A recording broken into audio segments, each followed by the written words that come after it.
My name's Kylie Elmore. And I'm Madison Simpson. And our movie presentation is over Good Will Hunting, starring Robin Williams and Matt Damon.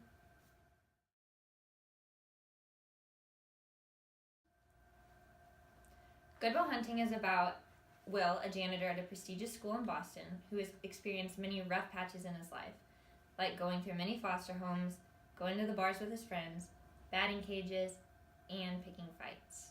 Throughout the movie, we see Will as a very intelligent kid. We see that he's a master in mathematics and chemistry, which later on in the movie catches the eye of the professor. This professor would bail him out of jail under two conditions. He would work on math with him every week, and he would have to see a therapist.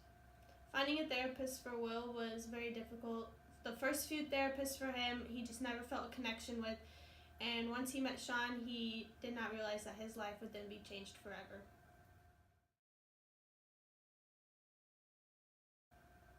Some accuracies in the movie include finding a therapist. For teens, it can be difficult because they do not want to cooperate or participate in therapy.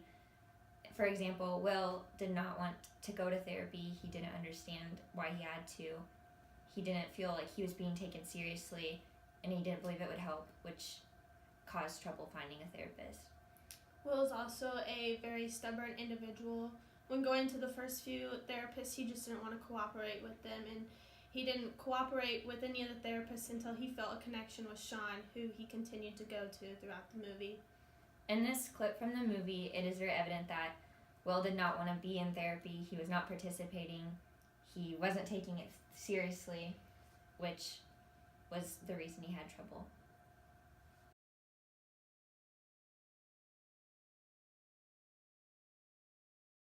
What do you see? Something's in my room. What is it? It's like it's a figure. It's hovering over me. You are in a safe place, Will. It's touching. Where is it touching you? It's touching me down there. I'm nervous. You don't have to be nervous, Will. We start dancing. The dancing is just beautiful. 'Cause we can make a lot of love before the sun goes down. Sky rockets in flight. Afternoon delight.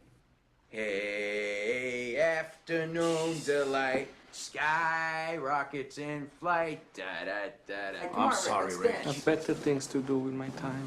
Hey, afternoon delight. Come on, one dance. You really hypnotized me, you know.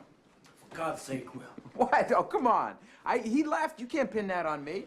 I told you to cooperate with these people. Look into my eyes. Get out, Will. I don't need therapy. That's enough. Get out.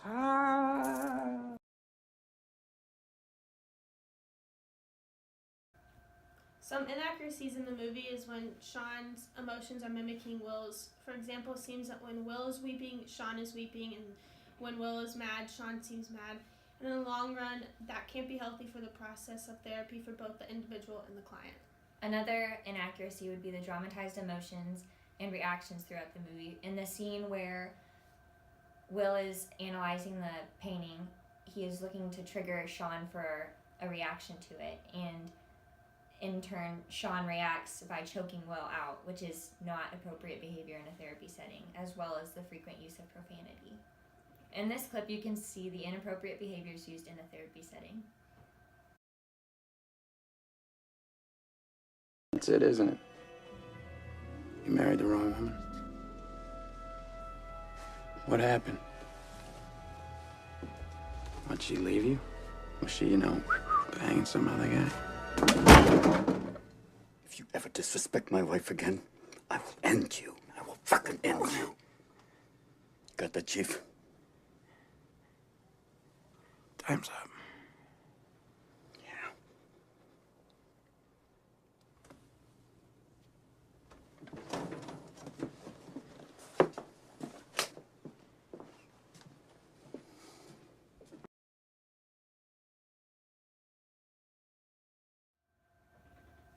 Through the movie, Will displays some symptoms of borderline personality disorder, which include fear of abandonment, unstable relationships, unclear or unstable self-image, impulsive and self-destructive behaviors, self-harm, chronic feelings of emptiness, and explosiveness.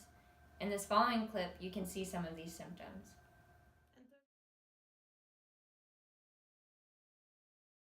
Don't tell me about my world. Don't tell me about my world. I mean, you just want to have your little fling with, like, the guy from the other side of town. Then you're going to go off to Stanford. You're going to marry some rich prick who your parents will approve of and just sit around with the other trust fund babies and talk about how you went slumming too once.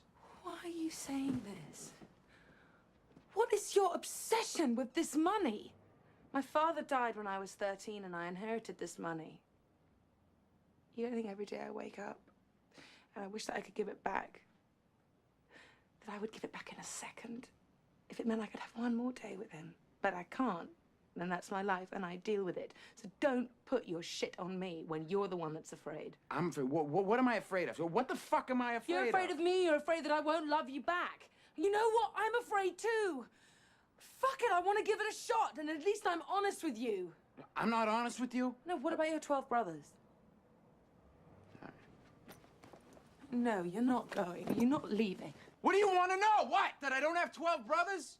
Yeah. That I'm a fucking orphan? No, that. you don't want to hear I that. didn't know no, that. you don't want to hear that. You don't I want to hear didn't that I know got it. fucking cigarettes put out of me when I was a little kid. I didn't know that this isn't fucking surgery, that the motherfucker stabbed me. You don't want to hear that shit, Skylar. I Don't hear tell that. me you want to hear that I shit. want to hear it because I want to help you, because I want Help to be me? with What the fuck? What do I got? A fucking sign on my back that says save me? No. Do I look like I need that? No, God, I just want to be with Don't you because bullshit I love you. Don't bullshit me. I Don't you love you. fucking I love bullshit you. me. I love you. I want to hear you say that you don't love me. Because if you say that, then I won't call you. And I won't be in your life.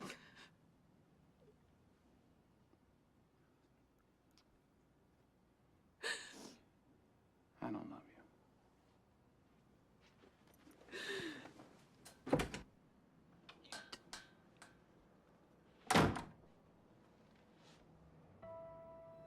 Although this is not a therapy scene, we see a lot of these symptoms. He has the fear of Skylar leaving him. She wants to go to California, so he's kind of afraid that she's going to leave him for another man. This leads to an unstable relationship, and towards the end we see him get angry and explode and push her.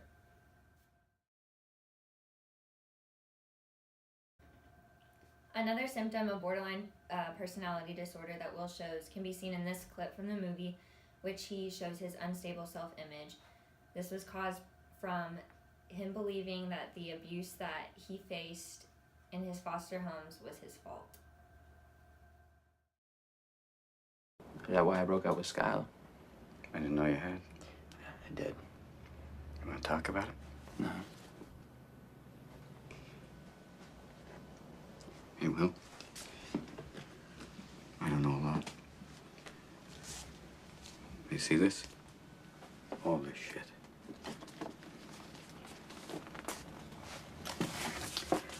This is not your fault.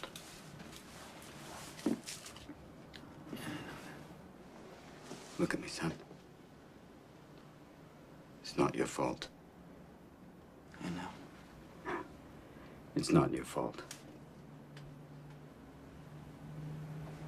I know. No, you don't. It's not your fault. I know. It's not your fault. All right. It's not your fault. It's not your fault.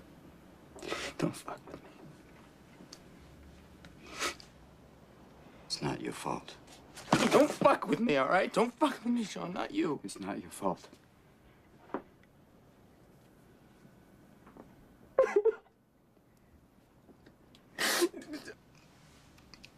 It's not your fault.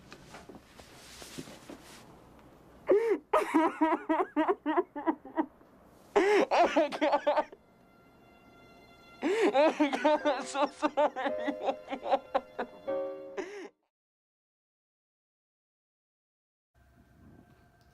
Hollywood versus reality therapy. In Hollywood, therapy seems to go smooth sailing. There doesn't seem to be any problems between the therapist and the client. For the offices, they seem to be more clean and elaborate with some high-dollar furniture. And in the movies, characters seem to be either a hero or a villain, and the problems are resolved within a 20-minute time frame. But in reality, therapists have to keep dropping prices to keep clients coming in. Offices are small and crowded, and people are not perfect. Not all problems get resolved from therapy. In Good Will Hunting, therapy takes place in a community college basement where not everything is perfect and the characters don't always get their storybook ending.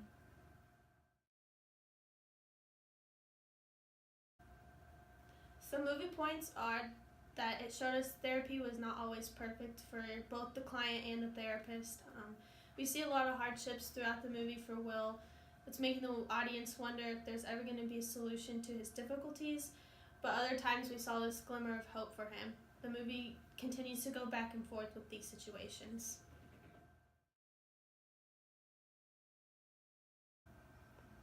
The plot of Good Will Hunting shows a lot of different aspects about a teen going through therapy. It shows that events that happen in an individual's life cannot have immediate effects. It also shows that therapy can be challenging for both the client and the therapist, and that therapy doesn't always have a sure fix for every person and every situation.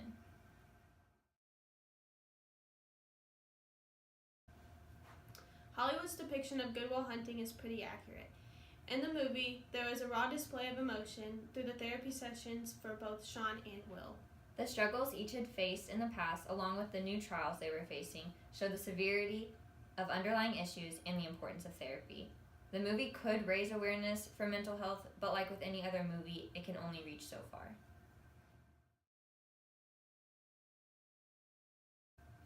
Some of our personal thoughts were this movie made us realize the importance of therapy and how it may not completely solve any problems you may have.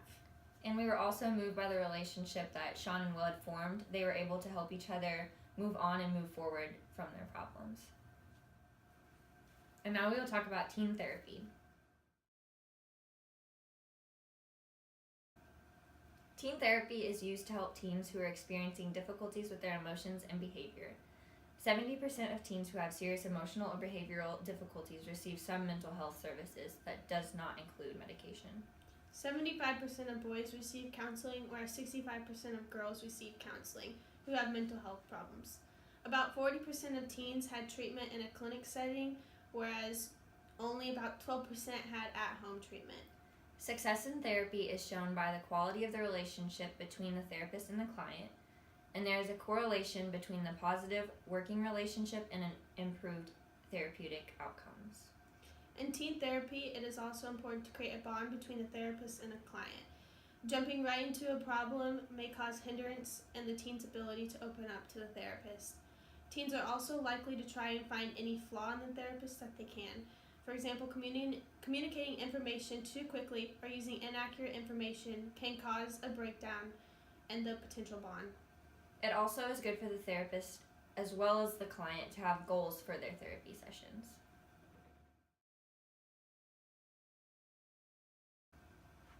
There are some positive, neutral, and negative impressions on teen therapy. More on the positive side, the teen can believe that it's good and they like it. They can say it's good, but it can be tough at times. They think it helps and they're not shy about it at all, and then it helps, or otherwise they would bottle up their emotions if they did not go to therapy. Some neutral impressions include that it helps sometimes, but other times it doesn't. They can think that it's okay, but the staff might not completely understand them. But negative impressions on therapy would be the teen doesn't like it. Their therapist might seem to be too nosy. It could just suck and they don't like it at all, or they've already been through different types of therapy, and at this point it just becomes irrelevant to the teen.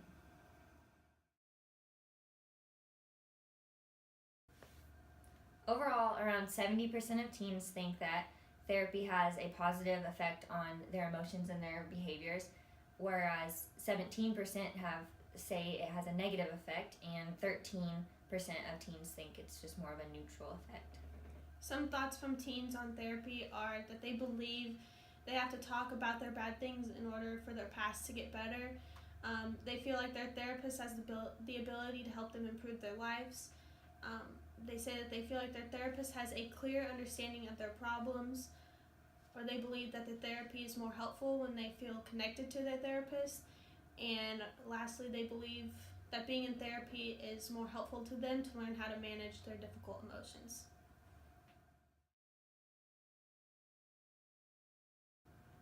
Some statistics on teens' opinion of therapy include that 87.8% of teens agree that therapists has a clear understanding of their problems. Around 79.6% of teens believe that their therapist has the ability to improve their life. 85.7% teens believe that therapists can teach them how to manage their emotions.